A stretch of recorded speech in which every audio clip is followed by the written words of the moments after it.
Hello dear students, welcome again.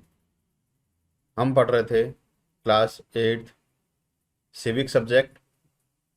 आज हम पढ़ने वाले हैं चैप्टर नंबर 2, जिसका टाइटल है अंडरस्टैंडिंग सेकुलरिज्म। तो आइए क्लास स्टार्ट करते हैं।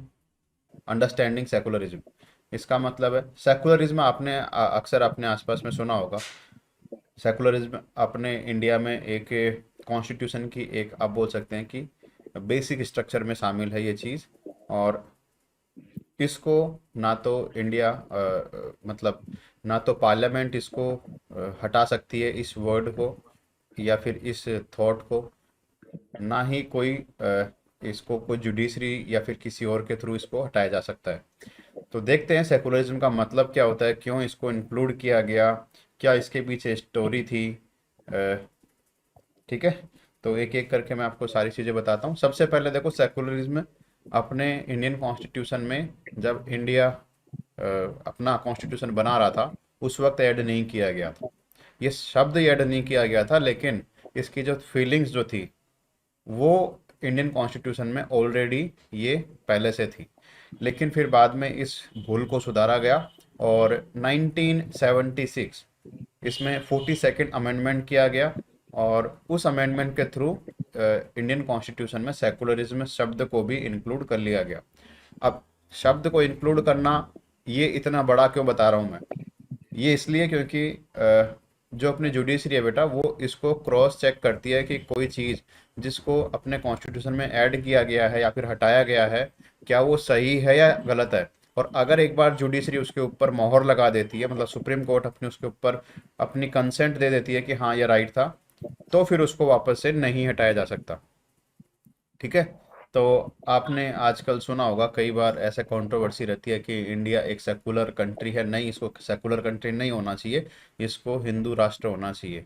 लेकिन हिंदू राष्ट्र होने के पीछे क्या पॉजिटिव और नेगेटिव चीज़ें हो सकती है, और एक सेकुलर कंट्री होने के पीछे एक पॉजिटिव और नेगेटिव चीज़ें क्या हो सकती है, ये चीज़ें आप समझ पाओगे जब आप ये चैप्टर कंप्लीट पढ़ लोगे। ठीक है। तो स्टार्ट करते हैं। चैप्टर स्टार्ट करने से पहले इसमें कुछ इंपॉर्टेंट टर्म्स आएंगी, उनको सबसे पहले देखते हैं। जैसे सेकुलरिज्म इट सेल्फ एक टर्म है। उसका मतलब क्या होता है? इसका मतलब होता है कि पर्टिकुलर जो स्टेट होगा, अच्छा, जहाँ पे भी स्टेट वर्ड आता है ना अपनी इंडियन कॉन्स्टिट्यूशन में, जहाँ पे भी स्टेट वर्ड लिखा गया, इसका मतलब स्टेट नहीं होता। इसका मतलब होता है एंटिटी। एंटिटी वो चाहे एक सेंटर या फिर जो सेंट्रल गवर्नमेंट है वो हो सकता है। एंटिटी वो एक स्टेट गवर्नमेंट हो सकता है, वो अपना पूरा इंडिया हो सकता है, या कोई इसके कोई ऑर्गन हो सकते हैं। तो हर वो चीज़ जो कि मतलब एक इंस्टीट्यूशन है जो कि कॉन्स्टिट्यूशन में लिखा गया, उसके लिए बोला गया है कि स्टेट का कोई भी रिलीजन नहीं होगा।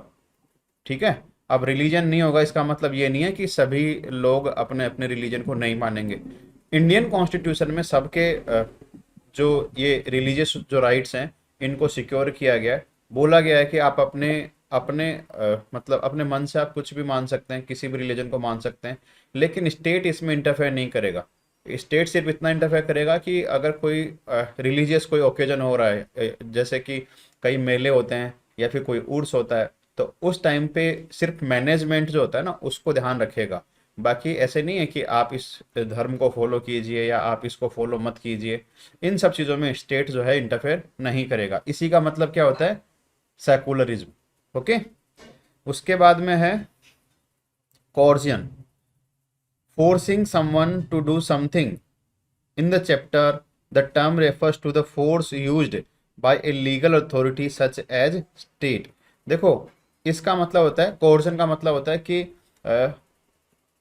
नियम कानून के हिसाब से किसी को कोई काम करवाना। जैसे आपके स्कूल में ये रूल है कि आप यूनिफॉर्म में ही आप क्लास में जाएंगे, तो जब आपके स्कूल में जब प्रे होती होगी, उस वक्त यूनिफॉर्म को अच्छे से चेक किया जाता होगा। अब उस वक्त जो है जिसकी यूनिफॉर्म कंप्लीट नहीं होगी, उसको बाहर निकाल दिया जाता होगा। मतलब कि वो रूल है, उस रूल को मतलब फोर्सफुली उसको अप्लाई किया जाता है, और उस रूल को मनवाया जाता है। अगर कोई उस रूल को नहीं मानेगा, तो उसको फिर बाद में उसके लिए अलग से पनिशमेंट का एक तरह से प्रोविजन रखा जाता है। तो इसी को बोलते हैं क्या? कॉर्सन। इसके बाद में आता है फ्रीडम टू इंटरप्रेट। अब फ्रीडम टू इंटरप्रेट, इसको समझने के लिए आप समझो इंटरप्रेट का मीनिंग क्या होता है। इंटरप्रेट का मीनिंग होता है कि किसी चीज़ को समझाना। आप किसी चीज़ को कैसे समझते हो, मैं किसी चीज़ को कैसे समझता हूँ, हो सकता है कि मेरा उसमें अलग मतलब हो सकता है, किसी और का उसमें अलग मतलब हो सकता है, एक सिंगल वर्ड का। जैसे एग्जाम्पल से समझो आप इस चीज़ को। जैसे फ्रीडम है, आप फ्रीडम का मतलब आप क्या समझते हो, एक एक करके मुझे बताओ। सबसे पहले आसवी, फ्रीडम का मतलब आपके हिसाब से क्या है? सर आजादी, अ, कि राइट है पीपल को कि वो अपने बारे में या फिर अपने रेस्पेक्ट के बारे में कुछ भी बोल सकता है। उसको आजादी है, मतलब अपने राइट्स लेने की। ओके, राइट्स और राइट टू स्पीच, ये दो मतलब आप समझते हो फ्रीडम का मतलब? नो नो, फंडामेंटल राइट्स सारे आ जाते हैं कि मतलब आजादी एक टाइप से। ओके, अंजनी बेटा, कैमरा ऑन करो। और आपके हिसाब से फ्रीडम का मीन क्या है? कि अगर ये हो गया तो सर मैं समझूंगी कि मैं आज़ाद हूँ।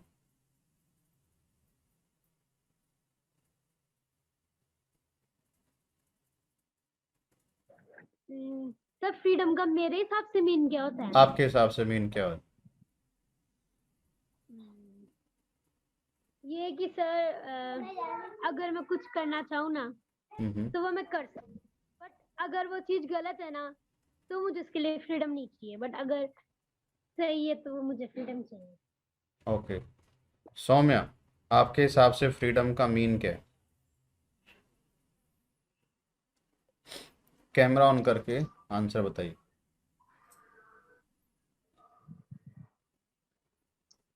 So that person have right to do what he or she likes and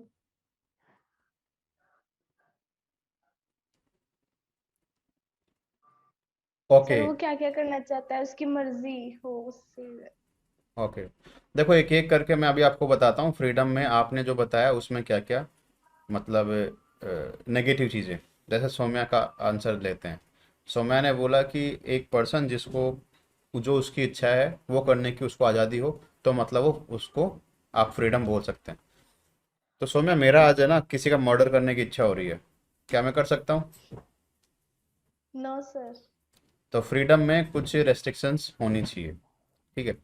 देखो मैं आपको बता रहा था इंटरप्रेट। इंटरप्रेट का मतलब क्या है कि आसवी ने फ्रीडम को अपने हिसाब से देखा, अंजनी ने फ्रीडम को अपने हिसाब से देखा, और सौम्या ने अपने हिसाब से उस फ्रीडम का मीनिंग निकाला।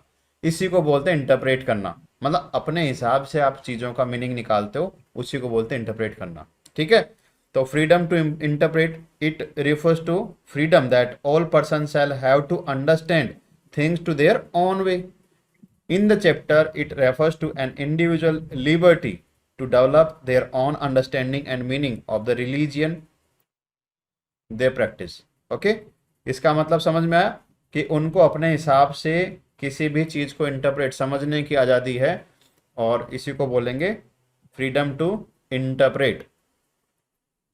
अब देखो एक वर्ड आएगा इसमें, इंटरवीन। इंटरवीन का मतलब होता है कि किसी चीज़ के बीच में हस्तक्षेप करना। कि अगर आपने किसी दूसरे के राइट को अगर हार्म पहुंचाया है, तो आपको उसके बीच में इंटरवीन किया जा सकता है, मतलब आपको रोका जा सकता है कि आप ऐसा नहीं कर सकते, ठीक है।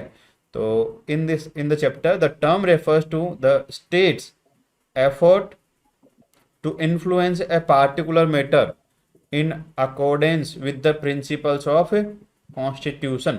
इसका मतलब ये है कि जो स्टेट है, states effort to influence a particular matter in accordance with the principles of constitution। इसका मतलब है कि जो स्टेट है वो अपने हिसाब से एक तरह से चीज़ों को, मतलब कॉन्स्टिट्यूशन के हिसाब से वो चीज़ें हो रही है, इसका ध्यान रखेगा, ना कि उनको मैनिपुलेट करेगा, ठीक है। मतलब कि कॉन्स्टिट्यूशन के हिसाब से चीज़ें होनी चाहिए, इस चीज़ को इंश्योर करेगा कौन? स्टेट। अब वो स्टेट कोई भी हो सकता है, वो एक इंस्टीट्यूशन हो सकता है, या फिर एक स्टेट, या फिर कंट्री हो सकता है, ठीक है। तो ये हो गया इंटरवीन का मतलब। अब देखते हैं व्हाट इज सेकुलरिज्म। क्या है सेकुलरिज्म, उसको देखते हैं। देखो, secularism means showing due respect to all religion. इसका मतलब ये नहीं है कि स्टेट का कोई रिलीजन नहीं होगा, स्टेट का कोई पर्टिकुलर रिलीजन नहीं है, लेकिन इसका मतलब ये नहीं कि रिलीजन के लिए स्टेट जो एक तरह से मतलब कि कठोर है कि नहीं, हमारे हिसाब से रिलीजन का कोई मतलब ही नहीं है। स्टेट जो है सभी रिलीजन को अपने हिसाब से सबको इक्वली ट्रीट करता है, मतलब इक्वली उनका रेस्पेक्ट करता है। ठीक है। In a secular state there is no official religion of the state and it does not discriminate against any religion. अपना कोई रिलीजन नहीं होगा और दूसरे किसी रिलीजन के लिए वो पर्टिकुलर भेदभाव नहीं करेगा। Everybody is equal before the law and enjoy equal rights no matter to what faith, colour, caste or creed he or she belongs. हर कोई जो लॉ है, कानून के सामने सभी इक्वल है। इसमें किसी को ये देख के नहीं मतलब कि जज किया जाएगा कि उसका क्या वो कौन से धर्म से है, क्या उसकी जाति है, क्या कलर है, कौन सा उसका वंश है, ये देख के उसको जज नहीं किया जाएगा। उसका जो उसने जो भी कोई क्राइम किया है उस क्राइम को देखते हुए ही उसको जज किया जाएगा। ठीक है। तो स्टेट के सामने सभी इक्वल है। The true spirit of secularism protest the the true spirit of secularism protects the citizens against state power as well as against tyranny of the majority। इसका मतलब है कि जो सेकुलरिज्म जो है इसको क्यों लाया गया था, इसका रीजन क्या है, क्यों इसको इंक्लूड किया गया, तो इसके दो बड़े रीजन निकल के आते हैं। एक तो कि अगर कोई कंट्री है और उस कंट्री में देखो ऐसे तो है नहीं कि सभी धर्म के लोग इक्वल होंगे पॉपुलेशन में, हो सकता है कि कोई धर्म की पॉपुलेशन ज्यादा हो, कोई धर्म की पॉपुलेशन कम हो। तो ऐसा ना हो कि ज्यादा जो पॉपुलेशन है वो कम पॉपुलेशन को सप्रेस करे या फिर बाद में उनके ऊपर अत्याचार करे, एट्रोसिटीज करे। ठीक है। फर्स्ट रीजन तो ये है जिसकी वजह से इंडिया ने सेकुलर जो फीलिंग है उसको अपने कॉन्स्टिट्यूशन में अपनाया। क्यों? देखिए यहाँ पे माइनॉरिटी में खूब सारे रिलीजियन है, बुद्धिस्ट है, जैनिज्म है, इसके अलावा जो मुस्लिम्स हैं। तो ये सारे जो है रिलीजन, ये सारे क्या है, सेकुलर मतलब कि माइनॉरिटी में है। सिखिज्म है, ये माइनॉरिटीज में है। तो इनको प्रोटेक्ट करने के लिए इनको एक तरह से नुकसान ना पहुंचाया जा सके, इस वजह से सेकुलरिज्म को अपनाया गया। दूसरा ये है कि सिटीजन्स के राइट्स को एक तरह से एक्नॉलेज करने के लिए चीज़ें अपनाई गई। सिटीजन्स के राइट्स कैसे? जैसे अगर कोई पर्टिकुलर धर्म का कोई अगर नागरिक है और उस पर्टिकुलर धर्म के खिलाफ अगर उस कंट्री में नफरत है, तो क्या वो पर्टिकुलर जो नागरिक है वो रह सकता है वहाँ पे फ्रीली? वो बिना डर के रह सकता है? उसको हर टाइम यही डर रहेगा कि जो अदर जो रिलीजन के जो लोग हैं वो मेरे को या तो हार्म करेंगे या फिर मेरे को किसी भी तरह से मतलब मेरे को नुकसान पहुंचाएंगे। ठीक है। तो इस चीज को इंश्योर करने के लिए कि हर नागरिक जो है वो फ्रीली और खुश होकर यहाँ पे रह सके, इसीलिए सेकुलर जो वर्ड है उसको भी बाद में इंक्लूड किया गया। चलो आगे देखने से पहले अंजनी अपना डाउट पूछो। सर बट है ना सिविक्स के अंदर ऐसे बोलते हैं कि हिंदू और मुस्लिम जो है ना ये माइनॉरिटीज में नहीं आते। मतलब आप कह रहे हो ना मुस्लिम आते हैं, तो सर ये मेजोरिटी में ही आते हैं, बल्कि क्रिश्चियन सिख जरूर माइनॉरिटीज में आते हैं, बट मुस्लिम्स और हिंदू मेजोरिटी में है। नहीं, आप ऐसा नहीं बोल सकते, नहीं आते। देखो मेजोरिटी का मतलब क्या होता है, मेजोरिटी और माइनॉरिटी का मतलब क्या होता है, मतलब समझो। मेजोरिटी का मतलब होता है कंपेयर कर रहे हो आप किसी चीज को। कैसे? मुस्लिम जो है वो मेजोरिटी में है किससे? सिख से और जैन से और बौद्ध से। तो जो बुद्धिज्म है या जैनिज्म है या फिर सिखिज्म है, इसको फॉलो करने वाले जो लोग हैं उनसे मेजोरिटी में कौन है? मुस्लिम्स। ठीक है। लेकिन मुस्लिम्स माइनॉरिटी में है हिंदुइज्म को फॉलो करने वाले लोगों से। तो जब कंपेयर करते हैं ना तो कंपैरिजन में आता है। तो यहाँ पे मेजोरिटी में कौन आएगा? जैसे 80% जो पॉपुलेशन है, लगभग 80 तो नहीं बोल सकते, लगभग 75 के आसपास पॉपुलेशन जो है वो अपने कंट्री में हिंदुइज्म को फॉलो करती है। और लगभग 16% के आसपास, 16 से ज़्यादा होगा, 16% के आसपास जो है वो मुस्लिम पॉपुलेशन है। तो इसका मतलब दोनों ही मेजोरिटी नहीं है, मेजोरिटी कंपैरिजन से आती है। ये मेजोरिटी है, कंपैरिजन करोगे आप मुस्लिम्स को, अगर मुस्लिम्स को कंपैरिजन करोगे इससे नीचे, जैसे सिखिज्म को फॉलो करने वाले उससे कम लोग हैं, फिर बाद में उससे कम लोग, फिर बाद में जैनिज्म को फॉलो करने वाले लोग हैं। तो इस तरह से एक एक रिलीजन को जब आप कंपेयर करते हो तब वो बात आती है। लेकिन मेजोरिटी में अपने यहाँ पे कौन है? हिंदूज। तो मेजोरिटी में हमेशा एक आप पर्टिकुलर जो मेजोरिटी में होगी, मतलब पर्टिकुलर एक ही चीज, एक ही कम्युनिटी के लोग जो वहाँ पे ज़्यादा पॉपुलेशन में होंगे उनको बोलेंगे आप मेजोरिटी, और बाकी सब क्या? माइनॉरिटी। ठीक है, चलो नेक्स्ट देखते हैं।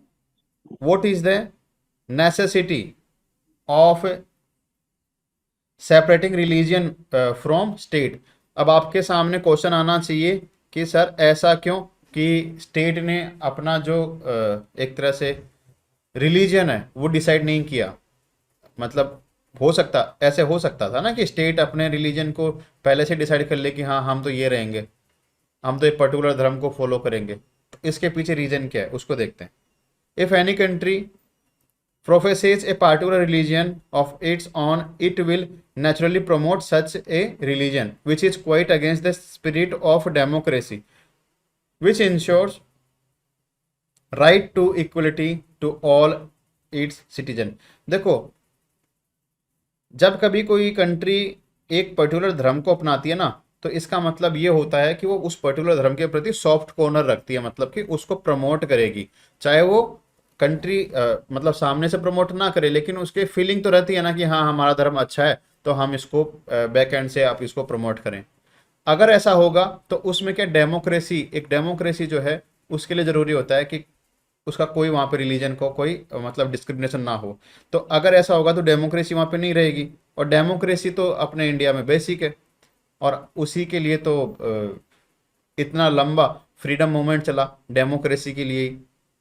ठीक है, तो इसीलिए यहाँ पे इंडियन जो कॉन्स्टिट्यूशन जो मेकर्स थे उन्होंने सेकुलरिज्म को ज़्यादा महत्व दिया। It will naturally promote the religious interest of the majority group. This will lead to the tyranny of the majority on the minority religious group. तो ऑटोमेटिकली ऐसा होता कि जो मेजोरिटी है वो हावी हो जाती माइनॉरिटी पे, और माइनॉरिटी जो है यहाँ पे फिर बाद में वो अपने आप को सिक्योर फील नहीं करती। Such a thing is negation of the true spirit of democracy.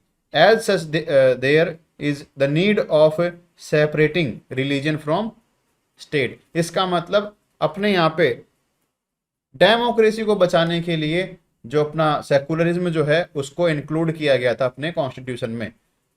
और अगर इंडिया एक पर्टिकुलर धर्म को अपना लेता तो यहाँ पर डेमोक्रेसी भी इतनी सक्सेसफुली, जो आज आप देखते हो ना कि एक इलेक्शन होते हैं एक पर्टिकुलर टाइम के बाद में, और फिर वो जो अपना जो गवर्नमेंट है वो काम करती है पर्टिकुलर टाइम तक, तो ये चीज़ें भी नहीं होती। पाकिस्तान में क्या हुआ, अब मैं आपको यहाँ पे एक चीज़ बताना चाहता हूँ कि अक्सर लोग बोलते हैं कि हिंदू राष्ट्र बनना चाहिए इंडिया को।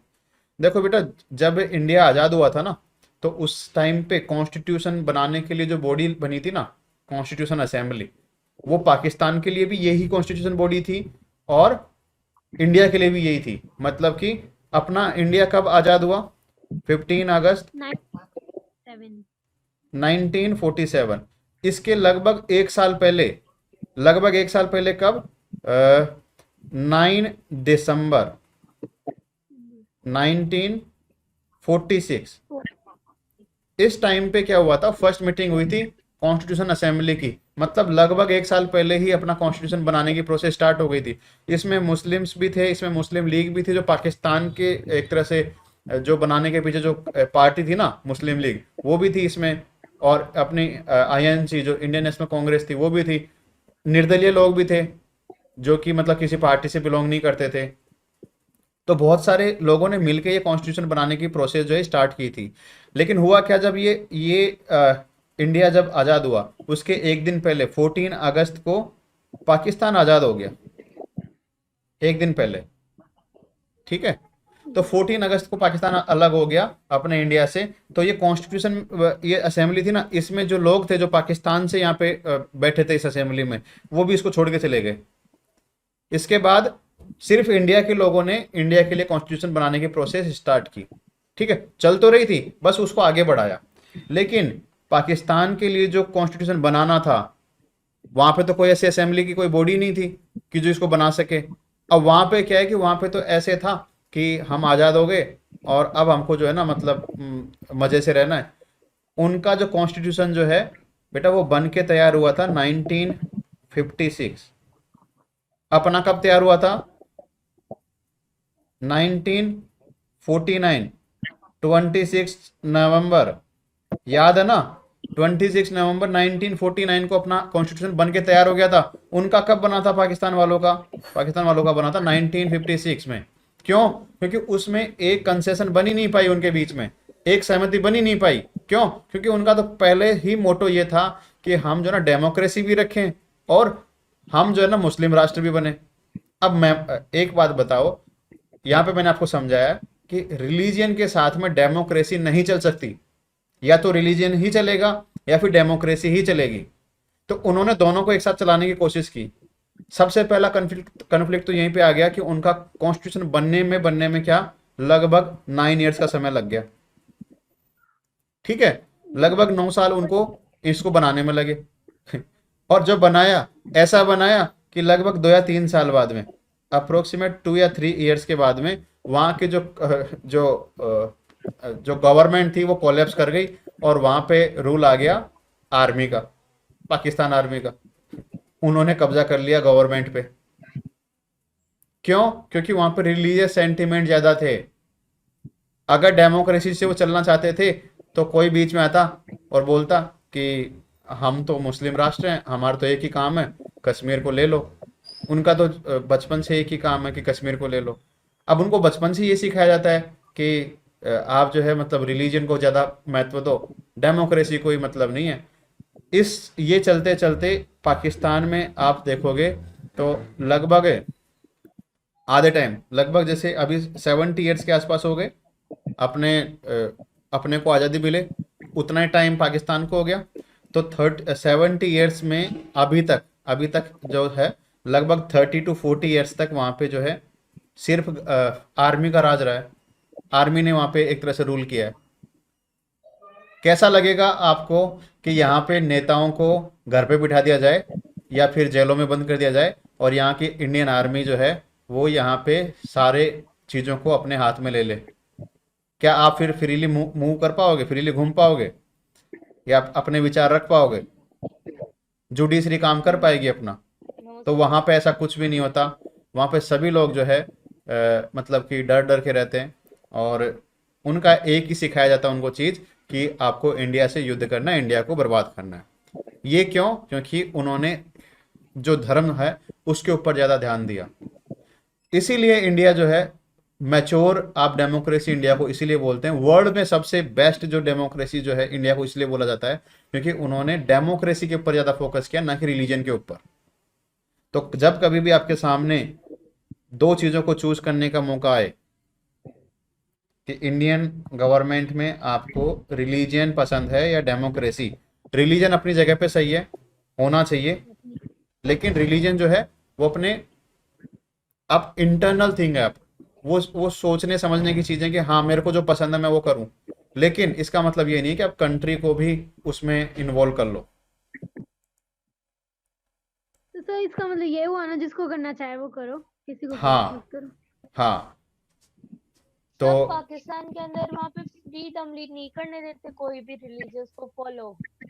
वहाँ पे सिर्फ इस्लाम रिलीजन है, उसी को फॉलो किया जाता है। उसके अलावा अगर कोई दूसरा रिलीजन होता है तो उसको फिर बाद में पकड़ते तो हैं, और भी वहाँ पे जैसे हिंदू है वो माइनॉरिटी में है तो वो भी फॉलो तो करते हैं, लेकिन जो है उनको डर रहता है कि कोई हमको मार देगा या फिर बाद में कोई हमारा मजाक बनाएगा या हमको चीज़ें नहीं करने देंगे ऐसे। जैसे मंदिर में कोई भजन वजन कर लेता है, कोई कुछ भी कर लेता है, वैसे हाँ, वो नहीं आराम करने से देते, वो नहीं करने देते वहाँ पे। तो तो मेजोरिटी नहीं है। करते। हाँ, आपने भी देखा होगा अपने इंडिया में, आजकल ऐसा ही चल रहा है कि जो मुस्लिम इलाके हैं उसमें हिंदू सही से नहीं रह पाते हैं, और जो हिंदू इलाके हैं उसमें मुस्लिम सही से नहीं रह पाते हैं। देखा ना आपने कंट्रोवर्सी अभी, जब ये गए रोजा रोजा चल रहे थे, तो उस वक्त दिल्ली में एक, नोएडा के पास में एक जगह है, तो वहाँ पे क्या है कि मुस्लिम्स में ऐसा होता है कि जो जुम्मे की जो नमाज होती है, जो थर्सडे की जो नमाज होती है, तो उसको जो है वो मस्जिद में एक पर्टिकुलर जगह पे वो उसको पढ़ते हैं। तो वो जो वहाँ पे जो हिंदू कम्युनिटी के जो लोग हैं, मतलब जो लोग हैं, तो जब वो नमाज पढ़ने जाते हैं तो वो पीछे से अपने लाउड स्पीकर में हनुमान चालीसा चलाते हैं। अब कहने के लिए तो ये कोई क्राइम नहीं है, लेकिन वो डिस्टरबेंस है ना, मतलब एक दूसरे को चिढ़ाने वाली बात हो जाती है ना। आप अपना रिलीजन है उसको अपने साथ में रखो, लेकिन इसका मतलब ये नहीं कि आप दूसरे के रिलीजन को जो है आप सप्रेस करो। सर तभी तो सर गहलोत ने गहलोत ने नहीं, योगी ने, सर तभी तो यूपी में योगी ने वो बंद करा दिया ना कि मुस्लिम्स भी अब माइक के अंदर नहीं बोलेंगे, हिंदू भी नहीं बोलेंगे, दोनों ही। हाँ, तो ये दोनों, इससे ये सही है, ये डिसीजन सही है कि इसमें जो है ना वो फिर बाद में एक दूसरे को चिढ़ाने वाली बात नहीं होती है कि आप, अब ये तो देखो, और जो लोग, बोल देते देखो जो लोग पढ़े लिखे नहीं हैं और जो लोग पढ़े लिखे होने के बाद में भी चीज़ों को नहीं समझते हैं, वो ऐसा काम करते हैं। अगर समझदार जिसने इंडियन कॉन्स्टिट्यूशन को सही में पढ़ा है, मैं तो बोलता हूँ कि हर नागरिक को एक बार इंडियन कॉन्स्टिट्यूशन ज़रूर पढ़ना चाहिए। आपको दिखाऊंगा मैं, कल दिखाऊंगा मैं आपको कॉन्स्टिट्यूशन की बुक कैसी दिखती है वो, तो वो एक बार जीवन में हमेशा पढ़नी चाहिए। ओके, चलो अपन टॉपिक से भटक गए थे, देखते हैं आगे। भटक। हाँ, नेक्स्ट जो है इसमें secularism as practised in India. Secularism को प्रैक्टिस करने के लिए इंडिया में कुछ प्रोविजंस किए गए हैं, जिनकी वजह से हर कोई यहाँ पे अपने अपने रिलीजन को फॉलो कर सकता है, प्रैक्टिस कर सकता है, प्रमोट कर सकता है। ठीक है, वो कौन कौन से ऐसे प्रोविजंस है उनको देखते हैं।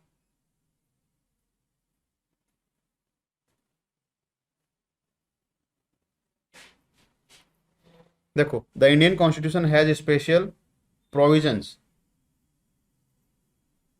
special provisions to ensure secularism in country. It makes mandatory for the Indian state to ensure the following. क्या मैंडेटरी है कि स्टेट को ऐसा करना पड़ेगा, और वो एक एक चीज़ अपन देखते हैं पॉइंट बाय पॉइंट।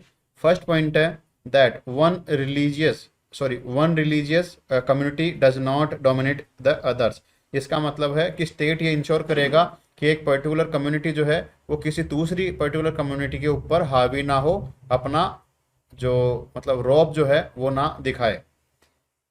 इसका मतलब कि यहाँ पे अगर माइनॉरिटी भी है वो भी अपने रिलीजियस जो उनके जो एक तरह से जो चीज़ें हैं उनको वो अच्छे से फॉलो कर सकते हैं। नेक्स्ट पॉइंट है, देखो second number point, that some members do not dominate other members of the one and the same community. इसका मतलब ये है कि पर्टिकुलर एक कम्युनिटी है, एक रिलीजियस कम्युनिटी है, उसमें भी ऐसा ना हो कि कुछ लोग जो है वो डोमिनेट करें नीचे वाले लोगों पे। जैसे हिंदुइज्म में ऐसे कास्टिज्म जो है वो एक तरह से फॉलो किया जाता है।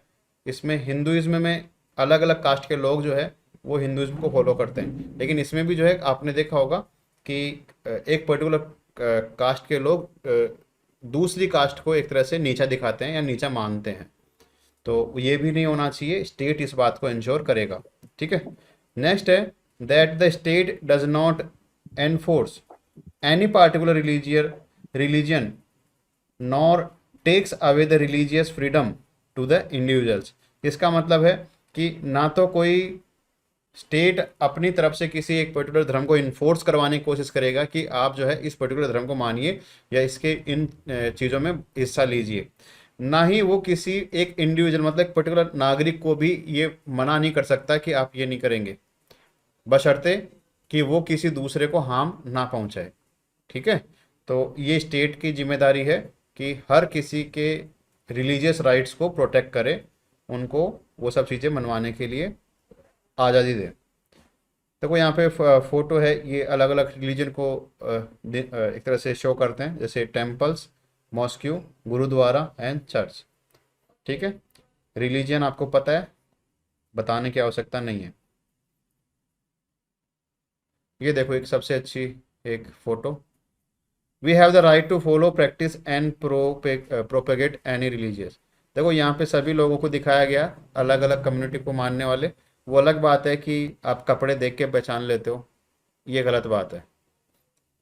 एक रिलीजन को आप कपड़ों से नहीं पहचान सकते, ऐसा होना चाहिए एक डेमोक्रेसी में।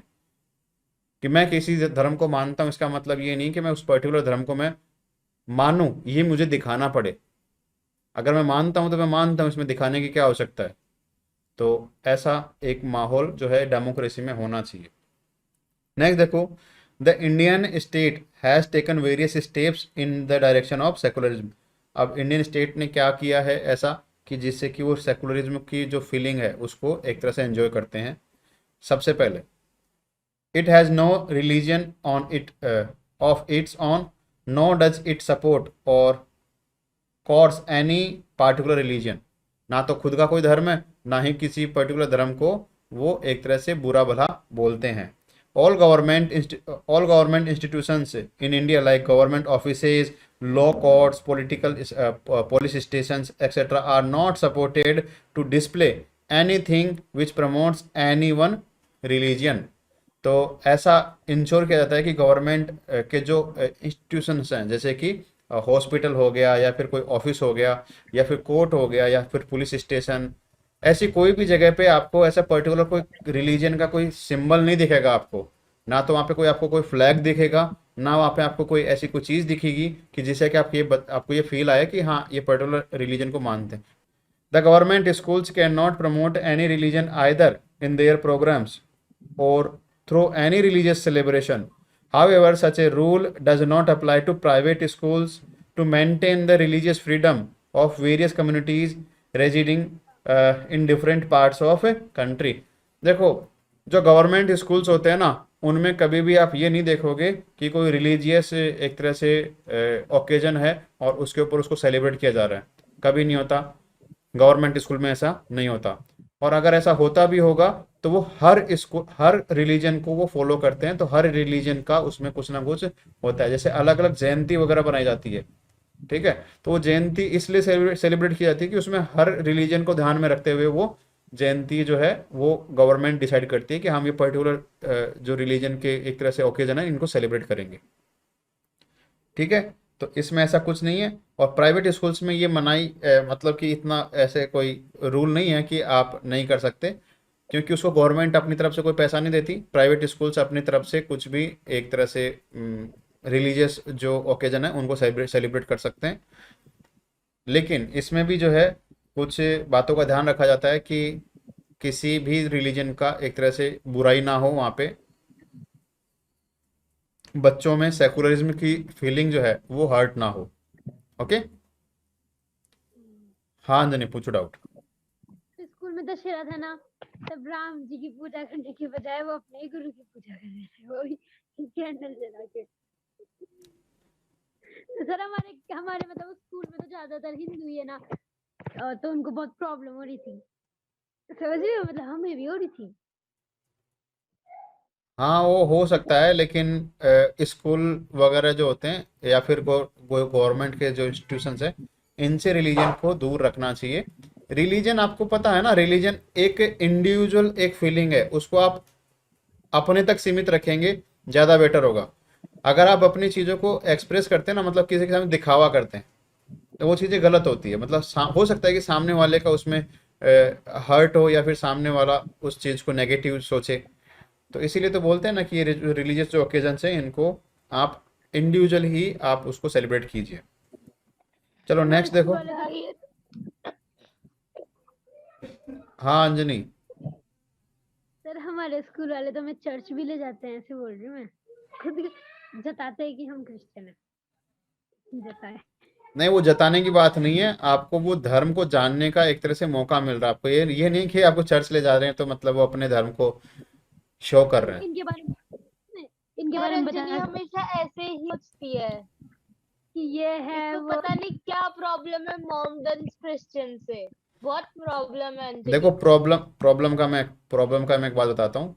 आपको हर एक रिलीजन को पढ़ना चाहिए, देखना चाहिए, चीज़ों को समझना चाहिए, और किसी भी रिलीजन की बुराई नहीं करनी चाहिए। अगर किसी रिलीजन में बुराई भी है ना, तो उसके लिए उसके पर्टिकुलर जो लोग हैं वो है ना, आप क्या सोचते हैं उसके बारे में, वो आप तक सीमित रहना चाहिए। ठीक है। और हर कोई रिलीजन जो है, मैं खुद बोलता हूँ कि हर कोई रिलीजन जो है उसमें बहुत सारी बुराइयां हैं। ऐसा कोई रिलीजन नहीं है जो परफेक्ट हो, और ऐसा कोई रिलीजन नहीं है कि जिसमें बुराइयां ना हो। शायद में भी है ही, मुझे खुद को पता है। हाँ और सर आपने बोला ऐसे मत किया करो बेटा, तो मैं सर मैं उस दिन की बात से करती भी नहीं, अब मैं नॉर्मल हो गई। आपने हाँ। उस दिन पिछली बार बोला था मुझे, मुझे पता है। अच्छी बात है। आप सेकुलरिज्म में अगर आप फॉलो करोगे आगे तक जाओगे, क्योंकि इस चीज को बताया ना अभी आपको पाकिस्तान के साथ क्या हुआ, तो वो चीजें अपने इंडिया के साथ ना हो, ये जिम्मेदारी आपकी है। आप नई एक तरह से जनरेशन हो, फ्यूचर में आपको कोई ना कोई ऐसे कोई पोस्ट पे जाना है जिसमें आपको अलग अलग नागरिकों के जो राइट्स हैं उनको प्रोटेक्ट करना है, तो आपको पता होना चाहिए कि वो राइट्स क्या है, कैसे उनको प्रोटेक्ट किया जा सके। नेक्स्ट देखो, another strategy adopted by the Indian state is to adopt a strategy of non-interference in the religious practices of different communities. This has been done to give respect to the sentiments of different religious group. देखो ये सबसे बड़ी बात है। इसमें क्या बोला गया है कि इंडियन जो गवर्नमेंट या फिर इंडियन जो इंडिया एक पर्टिकुलर जो कंट्री है, उसने एक डिसाइड किया है कि वो किसी भी रिलीजियस जो प्रैक्टिस है उसको एक तरह से प्रमोट नहीं करेंगे। अब एक पर्टिकुलर आप रिलीजियस एक्टिविटी को प्रमोट करते हो, तो दूसरे जो रिलीजन वाले होंगे वो ये बोलेंगे ना कि आपने ये तो सेलिब्रेट किया था और ये सेलिब्रेट नहीं किया। कोरोना के टाइम में आपने बहुत सारा देखा होगा ऐसे एलिगेशंस कि आपने कैसे कुंभ को अलाउ कर दिया, और कैसे आपने हमारे जो जो नमाज वगैरह जो पढ़ते हैं उसको अलाउ नहीं किया। देखा था ना आपने कंट्रोवर्सी। तो बेटा ये जो चीजें होती है ना, ये हर डेमोक्रेसी के लिए खतरनाक होती है कि आप जो है ना पर्टिकुलर धर्म को आप अलाउ करते हो, या फिर पर्टिकुलर धर्म को आप एक तरह से एक्स्ट्रा आप एफर्ट दिखाते हो, तो वो चीज़ें नहीं होनी चाहिए। इंडिया की जो हिस्ट्री है ना, वो यही हिस्ट्री रही है कि इंडिया ने जो है ना अपने जो जो कॉन्स्टिट्यूशन है उसी के ऊपर उन्होंने एक तरह से काम किया है, और इसी वजह से डेमोक्रेसी अभी तक बनी हुई है। अगर ऐसा नहीं हुआ तो जल्द ही आपको वो झगड़े देखने को मिलेंगे जो आज से लगभग 20-25 साल पहले देखने को मिलते थे, कुछ टाइम नहीं देखने को मिले। अब फिर से देखो जगह जगह पे जब भी कोई रिलीजियस कोई ओकेजन आता है, चाहे वो हिंदू का हो, चाहे वो मुस्लिम्स का हो, चाहे वो ईसाइयों का हो, किसी का भी हो, जब भी कोई रिलीजियस कोई ओकेजन आता है तब आपको कंट्रोवर्सी जरूर देखने को मिलती है कि इसने उसको मार दिया, वहां पे ये झगड़ा हो गया, उसने इसको मार दिया। चीजें कैसे होती है? ये ऐसे तो होती है जब गवर्नमेंट रिलीजन में इंटरफेयर करती है ना, तब ऐसी चीजें होती है। तो गवर्नमेंट को रिलीजन से दूर रहना चाहिए। ये पर्टिकुलर लोगों के नागरिकों के राइट्स हैं, उसमें तो उल्टा गवर्नमेंट को सपोर्ट करना चाहिए।